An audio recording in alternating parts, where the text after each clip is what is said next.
Hello friends, स्वागत है आपका अपने यूट्यूब चैनल स्टडी 99 तक पर। चलिए फ्रेंड्स, हम लोग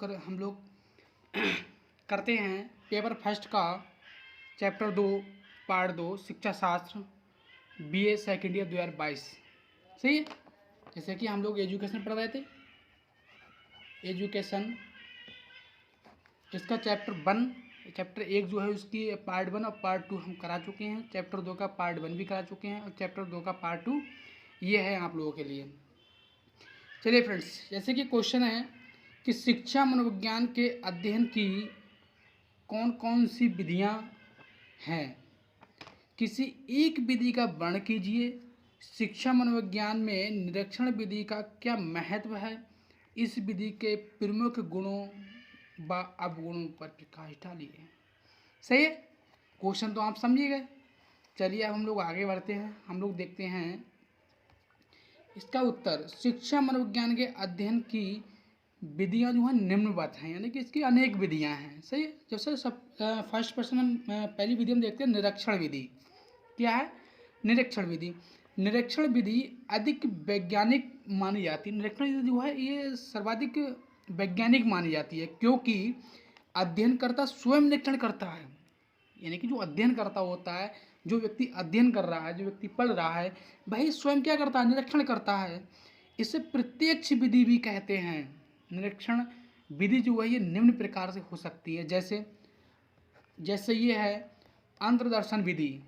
अंतर्दर्शन विधि, इस विधि में अध्यापनकर्ता अपनी मानसिक क्रियाओं तथा प्रतिक्रियाओं का स्वयं निरीक्षण करता है। यानी ये जो विधि है इसके द्वारा जो अध्ययन करता जो है, यानी जो व्यक्ति पढ़ रहा है, वह अपनी मानसिक क्रियाओं एवं प्रतिक्रियाओं क्या करता है? स्वयं निरीक्षण करता है और उनकी व्याख्या भी करता है।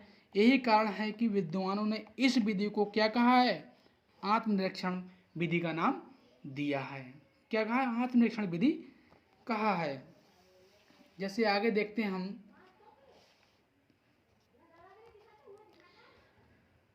अंतदर्शन विधि के गुण। इसके गुण क्या हैं? क्योंकि इस अंतदर्शन विधि के गुण क्या है? जैसे विश्वसनीयता। सही है। विश्वसनीयता यानी कि इस विधि में अध्ययन करता, सही, अध्ययन करता तो निरीक्षण, जो निरीक्षण करता होता है, एक ही होते हैं। इस कारण से जितनी भी सूचना प्राप्त होंगी वे सब क्या होंगी? विश्वसनीयता होंगी। इसमें कोई भी छल कपट नहीं होगा। इसमें क्या होगा? इस विधि के द्वारा अगर जो भी निरीक्षण किया जाएगा वो उसमें क्या होगी? पूर्ण रूप से क्या होगी? विश्वसनीयता पाई जाती है। नंबर 2, वैधता यानी कि वैलिडिटी। किसी भी विधि से प्राप्त की गई विषय वस्तु की वैधता का होना आवश्यक है। जिस प्रकार की सूचना या जिन बातों को जानना चाहते हैं उन्हीं का पता लगाना चाहिए, अन्य बातों का नहीं। यानी कि हम किसी भी चीज़ का, जैसे मान लेते हैं हम किसी मैथ का या किसी हिंदी या किसी सब्जेक्ट का हम क्या कर रहे हैं? हम उसका क्या कर रहे हैं? हम उसका निरीक्षण कर रहे हैं। तो हमें उसी सब्जेक्ट के बारे में, सही है, उसी सब्जेक्ट के बारे में हमें क्या करना? जानकारी चाहिए। हमें किसी और सब्जेक्ट के बारे में जानकारी नहीं चाहिए। तो हम कह सकते हैं अपने आप से जिस प्रकार से प्रश्न करता है वह प्रश्न के आशय को भी भली प्रकार समझता है और उसी संदर्भ में उनके उत्तर भी देता है। अतः इस विधि में वैधता का गुण विद्यमान है। सही। बात करते हैं कम खर्चीले। तीसरा जो गुण कौन सा है? कम खर्चीली। यानी ये जो विधि है, अंतदर्शन विधि जो है, इस विधि के द्वारा निरीक्षण करने में क्या होता है? खर्चा कम होता है, समय कम। यानी कि जो अंतदर्शन विधि के जो गुण है, एक गुण ये भी है कि इस विधि के द्वारा किसी भी स्टूडेंट यानी बालक का अगर निरीक्षण करते हैं तो उसमें क्या करता है? उसमें समय भी बहुत कम लगता है। सही है। प्रयोगशाला क्या होता है कि इस विधि में किसी भी प्रयोगशाला की आवश्यकता नहीं होती है। किसी प्रयोगशाला की आवश्यकता नहीं होती। अध्ययन करता केवल अपने आप से प्रश्न करता है। मैंने अभी क्या कहा था कि इस विधि में अध्ययन करता, सही है, और निरीक्षण जो व्यक्ति दे रहा है वो दोनों एक ही हैं। तो जब वो दोनों एक ही हैं तो उसमें प्रयोगशाला की आवश्यकता ही नहीं होगी, क्योंकि जो अध्ययन करता जो है वही केवल क्या करेगा, अपने आप से प्रश्न करेगा और प्रश्नों के उत्तर देता रहता है। संपूर्ण जीवन क्षेत्र ही उसकी प्रयोगशाला की जा सकती है। सही है। लास्ट है विस्तृत अध्ययन। क्या है विस्तृत अध्ययन? चाहे जितने प्रश्न अपने आप से कर सकता है, जो प्रोजे है, जो चाहे वो एक बालक जो है वो अपने आप से कितने भी क्वेश्चन कर सकता है, कितने भी प्रश्न कर सकता है। उसके पास समय का प्रतिबंध नहीं होता। जैसे कोई भी ये बालक है, कोई भी बालक है, अगर वह निरीक्षण निरीक्षण कर रहा है, क्या कर रहा है, निरीक्षण कर रहा है, और ये जो बालक है यही अध्ययन करता है, यही क्या है, यही अध्ययन करता है, और यही क्या, ये यही निरीक्षण करता है। तो ये अपने आप से कितने भी क्वेश्चन कर सकता है, जितना इसके पास समय हो। समझ गए आप लोग? सही है। गुप्त बातों का अध्ययन। गुप्त बातों का अध्ययन। अनेकों प्रकार के प्रश्न ऐसे होते हैं जिन्हें हम दूसरों से नहीं पूछ पाते, जिन्हें हम दूसरों से नहीं पूछ पाते। सही है। पूछने में संकोच होता है और दूसरे लोग बताना भी नहीं चाहते, किंतु स्वयं से हम सभी प्रकार के प्रश्न पूछते हैं, अतः गुप्त विचारों की भी जानकारी हो जाती है। जैसे मैंने भी क्या कहा था कि जो अंतदर्शन विधि के जो गुण है जिसका निरीक्षण किया जाता है, क्या होता है कि जो अध्ययन करता जो है, जो अध्ययन करता है वही निरीक्षण करता है, वही क्या है, वही निरीक्षण करता है।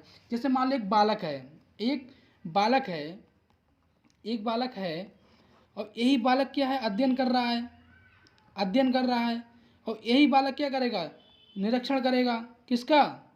अपना स्वयं का निरीक्षण करेगा। जब बालक का स्वयं का निरीक्षण करेगा तो कुछ बच्चे ऐसे होते हैं, कुछ बच्चे ऐसे होते हैं, कुछ सवाल ऐसे जो हम दूसरे से नहीं पूछ पाते हैं, उसे पूछने में संकोच लगता है या हमें शर्म लगती है।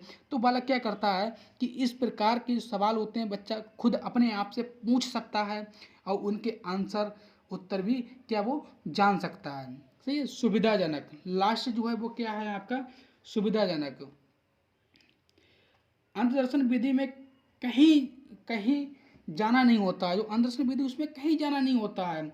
अपनी सुविधा व अवकाश के समय, जो आपका अवकाश होता है, छुट्टी जो होती है, उसके समय अध्ययन किया जा सकता है। यानी आप इसका अध्ययन जो आप चलते फिरते कर सकते हैं। यदि आप अपने फ्रेंडों के साथ घूमने जा रहे हैं, अपने अपने दोस्तों के साथ घूमने जा रहे हैं, घूमते घूमते आप क्या कर सकते हैं, इसका निरीक्षण कर सकते हैं। आपको सुविधा है, सही है, कहीं आने जाने की आवश्यकता नहीं है। सही है। आपने चाहे घर पे बैठ कर इसका निरीक्षण कर सकते हैं स्वयं। सही है। चाहे तो स्कूल में कर सकते हैं, चाहे तो खेलते टाइम कर सकते हैं, चाहे तो घूमने जा रहे हैं दोस्त के साथ तब भी आप कर सकते हो। उसमें क्या है, आपको सुविधा पूरी है। सही है। दूसरा देखते हैं अंत दर्शन विधि के दोष क्या हैं, क्योंकि अगर किसी विधि के अगर गुण हैं, अच्छाइयाँ हैं उसकी, तो क्या होंगी, उसकी कुछ बुराइयाँ भी उसकी होंगी। सही है। तो वह एक संवेगों का अध्ययन। संवेगों का अध्ययन।